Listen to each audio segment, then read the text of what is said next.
Hello Bangladesh, আজকের সকালটা আপনাদের সকলের কেমন কাটতেছে?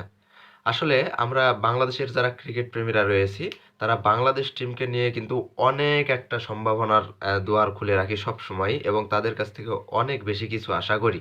তো আমাদের বাংলাদেশ টাইগার ওয়েস্ট ইন্ডিজের মাঠে গত রাতেই কিন্তু সিরিজটা ভাগাভাগি করে নিয়েছে, ম্যাচটা জিতেছে। তাইজুলের কি দুর্দান্ত বোলিং!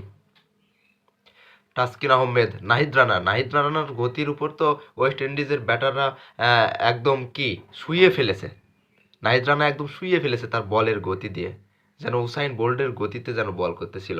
তো আসলে আমাদের বাংলাদেশ টিমকে নিয়ে আমরা অনেক সময় বিভিন্ন রকম ট্রল করে থাকি।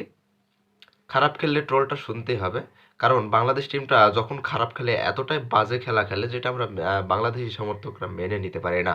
তো গতকাল রাতের যে খেলা বা এই যে টেস্টের যে সিরিজটা ভাগাভাগি করে নিল, এটা শুনে অনেকটাই স্বস্তির নিঃশ্বাস ফেলা যায় এবং বাংলাদেশের ক্রিকেট প্রেমীরা আহ, একটু ভালো কিছু আশা করতেই পারে।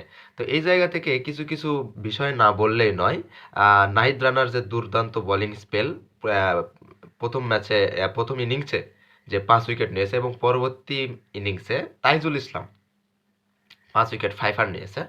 তো তারপরে এই জায়গা থেকে ব্যাটিংয়ের দিকে খেয়াল করলে দেখা যায় যে সাদমান ইসলাম প্রথম ইনিংসে 42 রান করেছে, আর এইদিকে জাকির আলী 91 রানের একটা গুরুত্বপূর্ণ ইনিংস খেলেছে।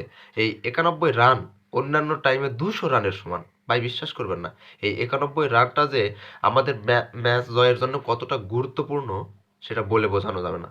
এই 91টা রান আমাদেরকে পুঁজি দিয়েছে, আমাদের বোলিংয়ের বুকে সাহস জুগিয়েছে যে আমরা ম্যাচটা জিততে পারি। তাই সব কিছু মিলিয়েই আমাদের টিম টাইগার্স অনেক ভালো খেলেছে, তবে ব্যাটিং পারফরমেন্সটা অনেকটাই বাজে ছিল। বোলিংরা জীবন দিয়ে চেষ্টা করেছে, তবে ব্যাটিং পারফরমেন্সটা খুবই খুবই খুবই খারাপ হয়েছে। দুই একজন ব্যাটিং ছাড়া কেউ রানই পাচ্ছিল না। তো এই জায়গা থেকে আমাদের টিম ওয়ার্ক হয়েছে, আমরা জিতেছি, দিন শেষে আমরা জিতেছি।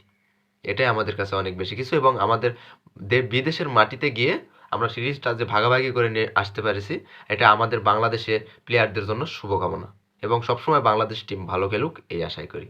ভালো থাকবেন সবাই।